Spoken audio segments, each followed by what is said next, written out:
Let's kick off with our Drive Safe campaign. And 2,924 people have died through road crashes in 2021. That's almost a 13% rise compared to 2020. These are official figures released by the Ghana Police Service. The festive season is over and many people are returning from their holiday breaks to their routine, either in the big cities or wherever they make ends meet. Safety on the highways is a sure concern for many, particularly as drivers are often under pressure to reach their destinations in good time and as a result break a lot of traffic regulations en route. The police says it is on the lookout for such recalcitrant drivers in order to ensure safety on the roads. But how exactly is the question? I'm joined live by the Director of Public Affairs at the Ghana Police Service, Superintendent Alexander Obeng, for more. Supo, thank you for joining us for this conversation. Now, how has your outfit, your operation fared before, during, and after the Christmas break? Thank you very much, Mr. Akaku, for the opportunity and your team. I first of all want to appreciate the media partners we are working with for their support in policing in terms of their proactiveness and readiness to assist us to disseminate timely, accurate, essential information to the general public before, during, and as we enter the after phase of the festivity, still supporting us. And I want to say that without you, it would have been a bit difficult. So thank you very much, including multimedia and then JoyNews in particular. I think talk is cheap, so sometimes you don't want to, as it were, tell the story than you, because you are our Lord and we are servants. And therefore, all the proactive and reactive strategies that we have deployed are manifesting. And so sometimes we want to tarry and allow those who have sent us, our clients, the general public, those who own police, to testify whether we are doing well or not, and whether we are responsive to their call to duty. And having said that, all our strategies were meant to be proactive and reactive in order to respond to the numerous calls and the community needs. And it's clear the manifestation in terms of increased sense of freedom of movement, nocturnally and diurnally, and the consistent scaling down of scourge of armed robbery and miscreants in communities, and the fact that there seems to be a broken window sense where compliance of state laws has become a daily bread for Ghanaians, the fact that we seem to be each other's keeper, and are particular about state laws, either in terms of behavior towards one another, in terms of our rights, and the respect of same. And when it comes to the road laws, fact that those who are committing, because the state has capacity to detect, even in the absence of police, because we are a monitoring center, motor traffic and transport department, traffic surveillance and monitoring center, where these numerous traffic sensors or surveillance cameras are assisting us to gather evidence of those who are committing traffic offenses, and we have the capacity to take a look at it and detect those who are doing same, and for them to be forthcoming at motor court. And same are being published among others. I think we also keep on sharing information on how robbers that are gun battling with police are also being faced off with the state power, consistent with the Constitution in order to protect life and property, and we are not shielding same information from the general public. I think that in all, when people begin to see the presence of police day and night, and we are being responsive, not only in the urban policing jurisdiction and environment, but on highways, on rural roads, during market days, police presence is felt and saturated, not only those that are physically perceived because they are in uniform, but those who are into detective police service delivery, thriving on intelligence-linked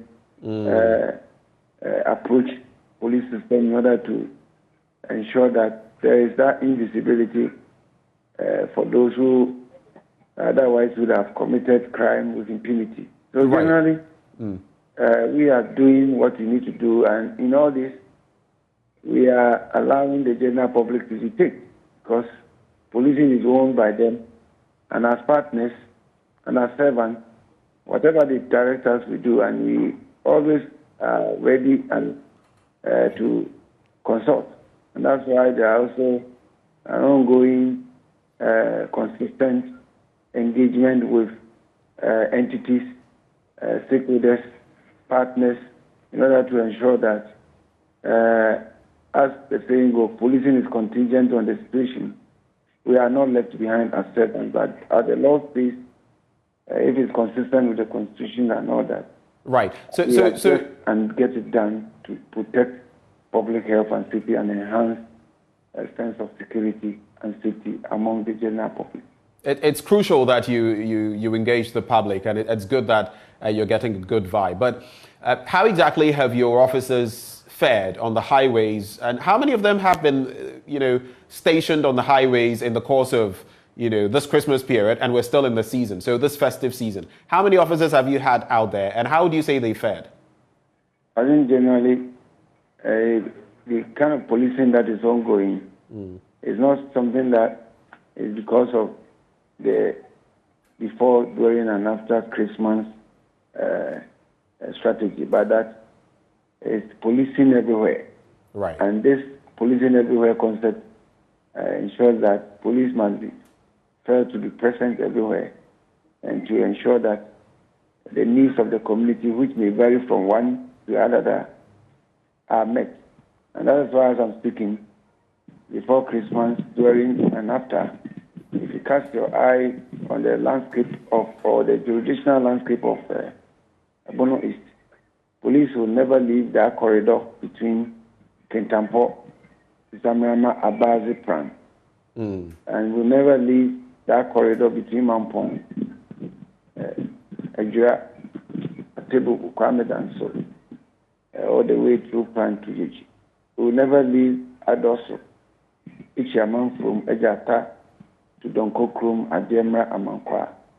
You're not going to leave the enclave around the Chima area, Yamaka, Isam, and all those enclaves to ensure that we saturate the areas from Kintampo to Bawakra down to Kadeso, over the Black Water, down through to Tamale, and go through all the way down to Grimsey to Walewale, Karamanja, Pualugu. We will never, and all other areas that require police presence in order to ensure that the criminals who are bent on attacking night trip makers, market women, on during market days, among others, will not have the full day. Right. And our intelligence-led operation will also be sustained, so that we are more proactive to ensure and increase the sense of detection and capacity to arrest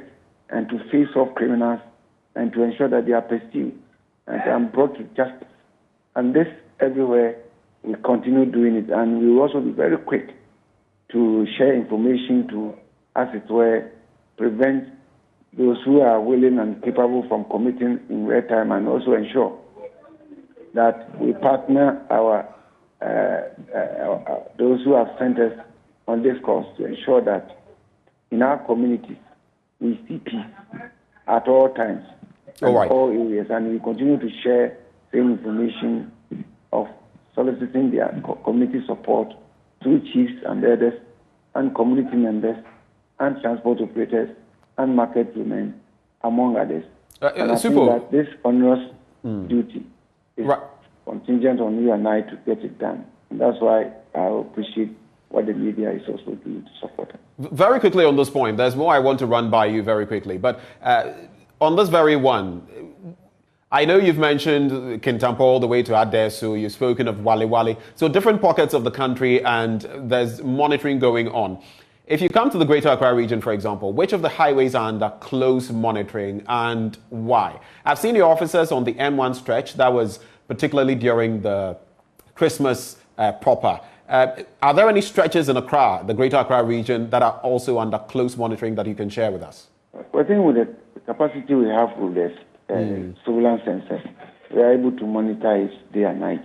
Having said that, we have intensified our patrols such that we are not only on horseback at the beaches, and we also on motorbikes. We have enhanced it, and the visibility patrols are enhanced almost everywhere. We have static duty point officers who are also, most of them fully armed, to ensure that at strategic locations where crime is likely to occur, we strengthen and make it difficult for those who are willing to have the field day. And those who are normal patrols, and our call-out lines, 191, 112, 18555 is also vibrant, and police alert on the bridge to ensure that calls that come, we respond to it. Urban policing is almost everywhere, and that's why we back it up with consistent patrol. And you recall, for example, before, during the Christmas Day, and then the Christmas Day, and also the New Year Eve, and then the New Year in particular. We saw intensified police patrol by police teams, setting inside the Inspector General of Police, Dr. Kudampare alone, as is custom, will not only sit in the four walls of the office, but will step out and ensure that the community members are engaged. And so we are all over Tema and also Accra respectively, and all these were repeated in the northern sector and the middle sector and all that. And it tells clearly that policing is out there, and that if it is agoniform, it is where those who are the owners of police, the laws, those who have called out servants to come and work for them because they are busy doing what is expected for the community or the country to do, to produce and then to distribute and to retail. Then, of course, it is our duty to ensure that the law that are given us are complied with by showing our presence and sharing and going to listen and incorporating the same in our tactics and strategies, so that in the end there will be high sense of public health and safety and increased security and all, and that at the same time there will also be high sense of detection, apprehension, among others, of those who are also intend to infract on the laws and commit crime. Super. Now, as your officers have been on these stretches and highways, what major issues of flouting road regulations have you identified so far? How are they being dealt with? I think most of these have been reported within the media. There are those who are unlawfully changing lane. It's a major issue. And on highway, we think that that has to be discouraged. That's why many of these court, and it is clear that unlawful overtaking, if not well checked, will continue to create much problem for all of us. Having said that, I think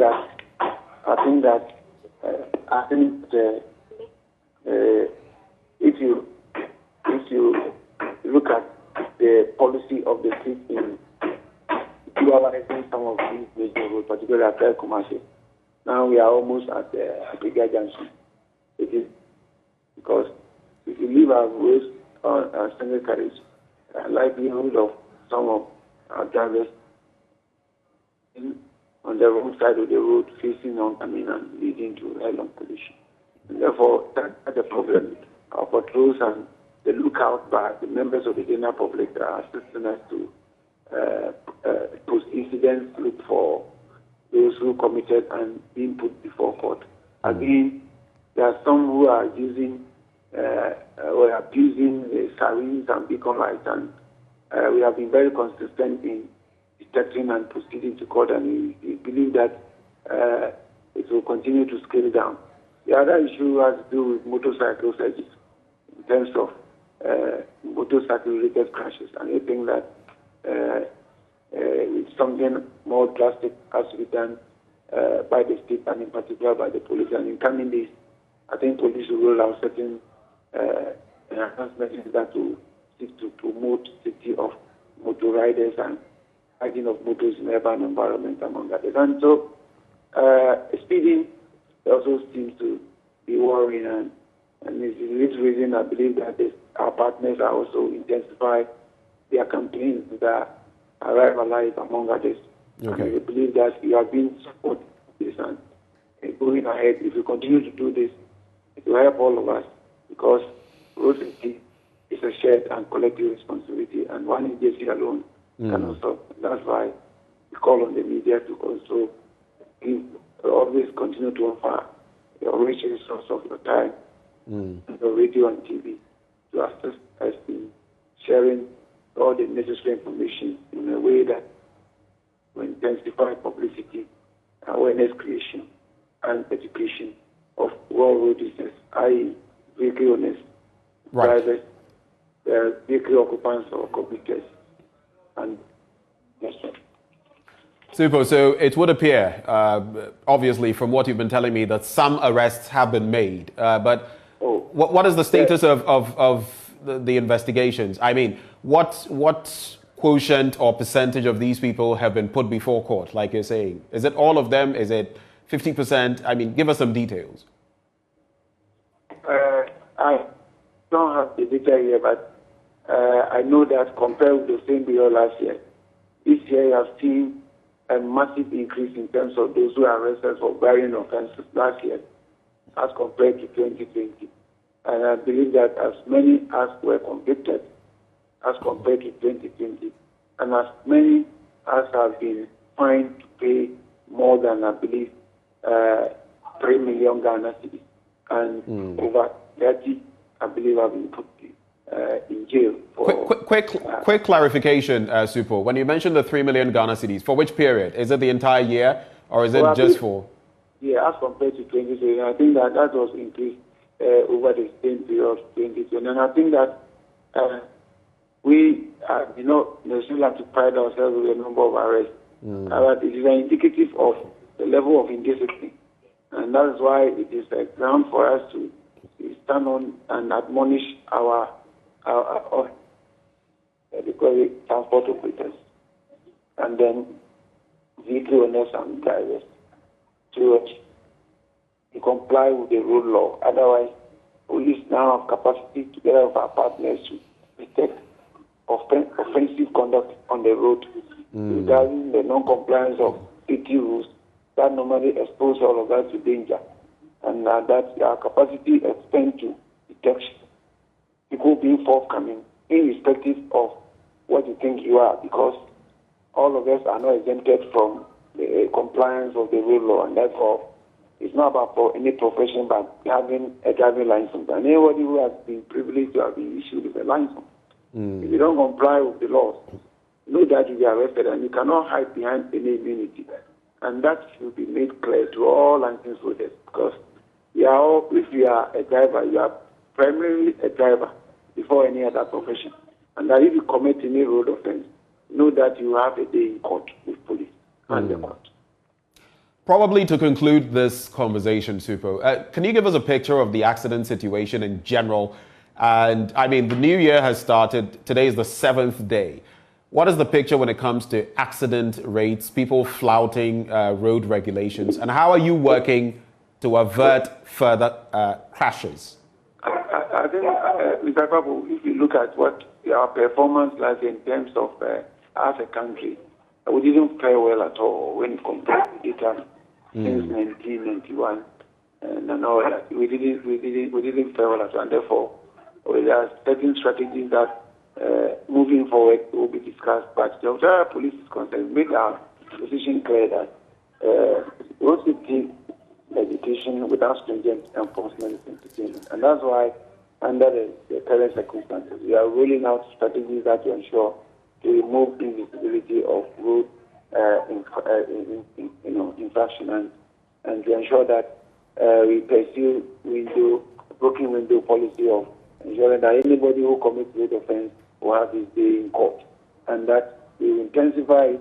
We will also back the human eye capacity with traffic sensors and surveillance cameras to ensure that as many as will commit, even in police absence, we are collaborating with all our partners, motoring public and the general public, that anywhere you find out that somebody is committing road offense, with your camera alone capturing, forwarding it on our Facebook and the RTA Police Service. And moving on, we are going to share a number that will allow us to interact on WhatsApp along others so that videos will flow, and we have teams that are ready to pursue it to the court. And then we think that with this, supporting proactive traffic systems measures that are being deployed also by National Road Safety Authority and Driver and Vehicle License Authority and advocates and the media, will go a very long way to increase, once again, sense of detection and apprehension among motoring public. And that alone, when commission is done, knowing that you have your day in court, people will start complying. I think that we have made our point clear, and so many significant arrests were made. And we hope that this will go a very long way this year to ameliorate the kind of effect that we experienced last year in terms of incidents of preventable crashes, associated deaths, increase and damage to property, and in particular, the fatalities that were associated with motorcycle occupants and this related injuries. Well, Super, we are indeed grateful that you've joined us to give us the details. Superintendent Alexander Obeng, who is Director of Public Affairs at the Ghana Police Service. Thank you so much for your time, sir. Thank you, Mr. Bob. Thank you. Right. And we'll give you more data on road crashes as they have happened in the past year now, and we'll be giving you that data. And of course, it has also emerged that 15,680 people are battling various degrees of injury. This is also a 1.05% rise compared to the same time in the previous year's injury figure, which was 15,517. Now, out of the 2,924 lives that we lost last year, 1,266 died through motorcycle-related crashes. Again, 4,758 also got injured through that is motorcycle-related crashes. There were some 2,930 pedestrian knockdowns, and in all, 28,152 vehicles were involved in crashes last year. This is an 11.93% jump compared to the previous year. The Ashanti region was the worst hit, as 606 people lost their lives and 3,890 were injured. This was followed by the Eastern region with 471 deaths and 2,598 injuries. In the Greater Accra region, 442 people were killed and 2,611 suffered injuries. The least recorded mortality region was the Northeast, with only 18 people dying and 57 injured. The OT region followed with 20 deaths and 19 injuries. And all of this information, of course, data from the Ghana Police Service, the MTTD.